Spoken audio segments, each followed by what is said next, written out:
अपना नहीं कोई, अपना मुझे बना जा।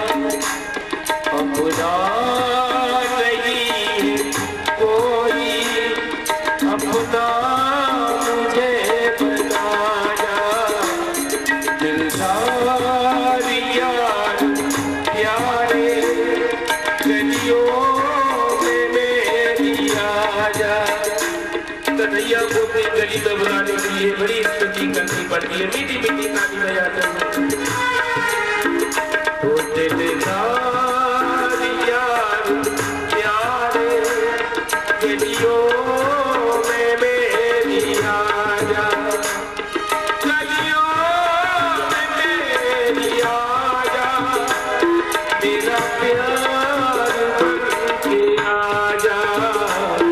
दिलदार यार प्यारे गलियों में मेरी आजा।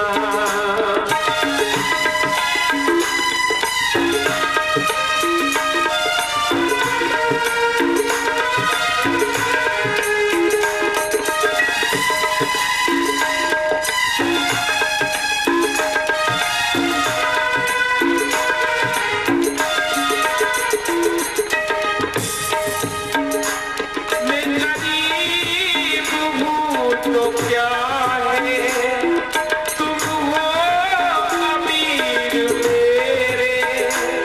मैं गरीब हूँ तो क्या है, तुम हो अमीर मेरे। अपने भी दिन कटेंगे, अपने भी दिन कटेंगे, तेरे दर की खाक बनके। अपने भी दिन कटेंगे, तेरे दर की खाक बनके। दिलदार यार प्यारे गलियों में मेरी आजा। दिलदार यार प्यारे गलियों में मेरी आजा।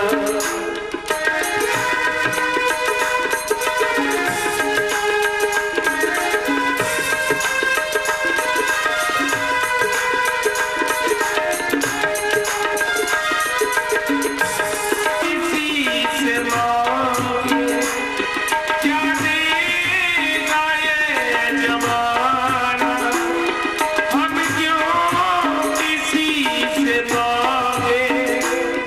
खाली नजर से भेजो, खाली नजर से भेजो, हमें बेकरार करके। दिलदार यार प्यारे गलियों में मेरी आजा। गलियों में मेरी आजा, मेरा प्यार बनके आजा। दिल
बोलना है एक बार आंख बंद करके, दिलदार यार प्यार।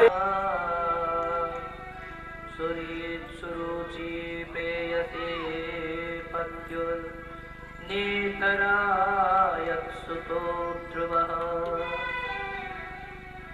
श्रीमद् भागवत महापुराण के चतुर्थ स्कंद के अष्टम अध्याय की 8वां मंत्र है।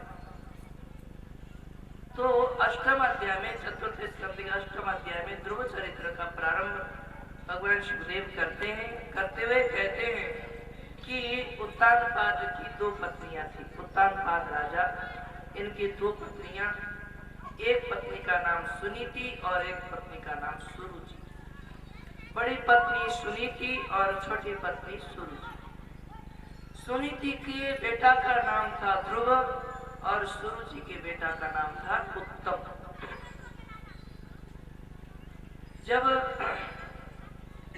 सुनीति को राजा ने घर से अलग कर दिया, घर से अलग करके दूर सुनीति रहती थी, राजमहल से अलग, किंतु सुरुचि उत्तानपाद के साथ में रहती थी। सुनीति को राजा प्यार नहीं करता था, सुरुचि को बहुत प्यार करता। जरा ये सिद्धांत की बात देखकर, सुरुचि और सुनीति क्या है और उत्तानपाद कौन है, थोड़ा सा बताओ। सभी जीव मात्र उत्तानपाद है। ऊर्ध्वम पादा यस्य स उत्तानपादः। व्याकरण का हिसाब ये कहता है कि जिसके पैर ऊपर की ओर हो उसका नाम है उत्तानपाद। सभी मनुष्य उत्तानपाद हैं क्योंकि माँ के गर्भ में 9 महीने तक ऊपर की ओर पैर करके वो गर्भ में रहता है। गर्भ में जब होता है मनुष्य तो ऊपर की ओर पैर रहता है, नीचे की ओर सिर रहता है, इसलिए हर मनुष्य उत्तानपाद है। और ये सुनीति और सुरुचि 2 पत्नियां हैं, तो बुद्धि ही उनकी पत्नियां हैं। हमारे पास 2 प्रकार की बुद्धि है।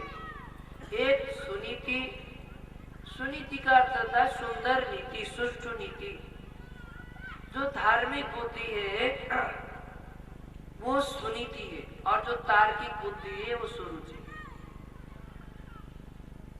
क्योंकि सुनीति को हर कोई जीव पसंद नहीं करता। सुनीति कहती है सुबह उठना चाहिए, प्रातः काल ब्रह्म मुहूर्त में उठो, ब्रह्म मुहूर्त में नहाओ, भगवान का भजन करो, खाने का समय निश्चित होना चाहिए, ऐसा खाओ ऐसा न खाओ, ये करो ये न करो। क्योंकि सुनीति शास्त्र के नियम के अनुसार चलती है, शास्त्र जिसको बताती है उसके अनुसार शास्त्र से चलती है सुनीति। सुरुचि कहते हैं अपनी मर्जी से चलो, अपनी रुचि के अनुसार। सुबह उठने का मन हो तो उठ गए, 12 बजे तक सोने का मन हो गया तो सो गए। और भले शास्त्र ने कुछ भी कहा हो, शास्त्र का कोई मतलब नहीं है, संतों का कोई मतलब नहीं है और विद्वानों का कोई मतलब नहीं हो, कुछ भी कहे, किंतु करना हमको अपनी मर्जी के अनुसार। जो मनमानी बुद्धि है उसका नाम है सुरुचि। हर जीव सुरुचि को पसंद करता, मतलब मनमानी को पसंद करता है। नियम और कानून को जीव पसंद नहीं करता, किसी परिधि में बंधना पसंद नहीं करता है। इसलिए उत्तानपाद ने सुनीति को दूर कर दिया, सुरुचि को रखा अपने पास। परंतु एक दिन क्या होता है, ध्रुव जी खेलते हुए उस राजमहल में आए, उत्तानपाद के पास में आए, अपने पिता के पास में आए। ध्रुव जी अपने पिता के गोद में बैठने के लिए प्रयास करते हैं, बार बार उछलते हैं, बार बार वहां बैठना चाहते हैं, बार बार गिर जाते हैं, फिर उठते हैं, फिर बैठने का प्रयास करते हैं ध्रुव जी।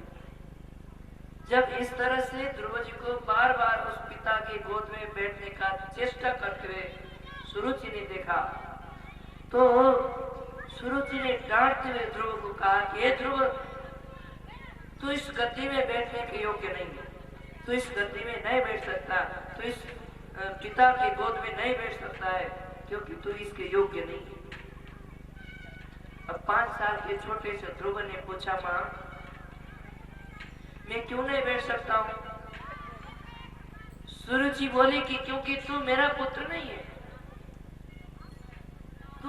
तूने मेरे उधर से मेरे गर्भ से जन्म नहीं लिया है, इसलिए तू इस गद्दी में इस गोद में बैठने के योग्य नहीं है।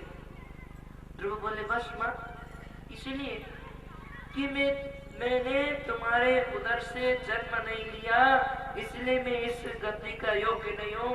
तो बताओ फिर कोई उपाय है इस गद्दी में मैं बैठ सकूं, इस पिता की गोद में बैठ सकूं?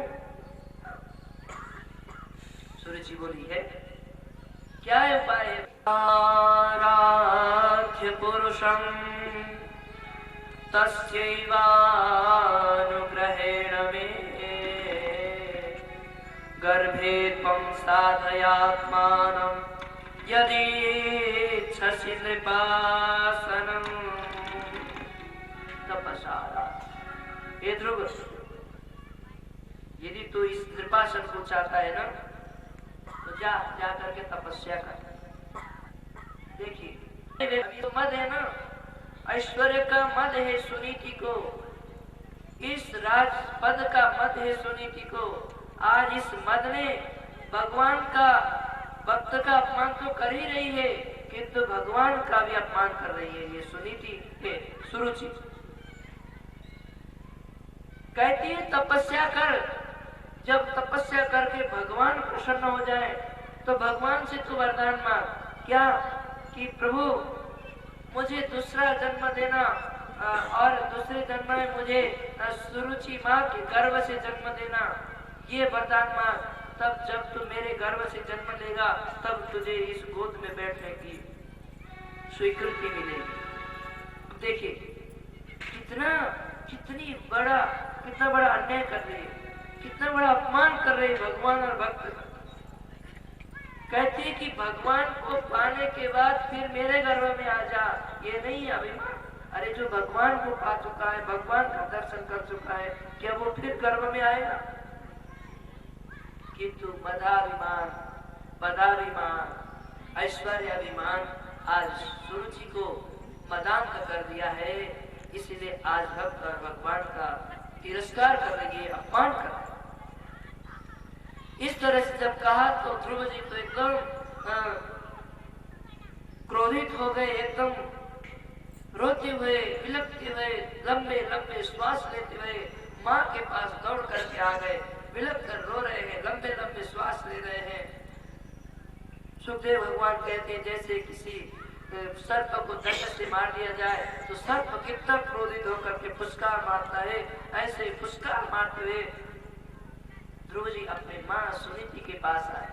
सुनीति ने दौड़ करके आंख से लगाया, अरे बेटा क्या हुआ, किसने तेरा अपमान किया, किसने तुम्हारा तिरस्कार किया, ये तुम्हारी स्थिति कैसी हो गई है? वाणी गदगद होने के कारण ध्रुव जी तो कुछ भी नहीं बोले, किंतु उनके साथियों ने, छोटे छोटे बालकों ने ज्यों का त्यों बता दिया जो घटना हुई है सुरुचि के पास। जैसे ही माँ सुनीति ने सुना कि सुरुचि ने ऐसे कहा है, देखो माँ सुनीति के हृदय में बहुत दुख हुआ, किंतु भक्त हृदय देखो कैसा होता है। देखो भक्त हृदय यही है, संत हृदय यही है कि अपना जो बुरा चाहता है उसका भी वो बुरा नहीं चाहता, किंतु अपने दुख को संभालते हुए, अपने दाह को संभालते हुए, अपने वेदना को संभालते हुए, शांत करते हुए, अपने को संभालते हुए ध्रुव को कहती है कि ध्रुव सावधान, माँ के प्रति ऐसी कोई गलत भावना मत लाना। माँ मंगलम तातु परे सुमस्ता पुंते जनो यत् पर दुःखदस्तम सत्यम सुरुच्याधीतं भवान्वे यदुर्भगाया उदरे गृहीता। ध्रुव अपनी माँ के प्रति कोई गलत भावना न लाना, उनके अमंगल की कामना कभी मत करना। देखो ये संत हृदय, ये भक्त हृदय, माँ सुनीति भक्त है।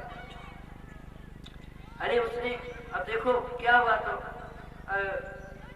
माता पिता अपने बेटों को डांट देते हैं, अनायास ही डांट देते हैं, तो क्या हुआ, तो डांटना चाहिए। और वो तेरी सौतेली माँ है। अरे सौतेली माँ का अधिकार तो अपने माँ से भी ज्यादा होता है ध्रुव। और दूसरी बात, उसने सत्य ही तो कहा।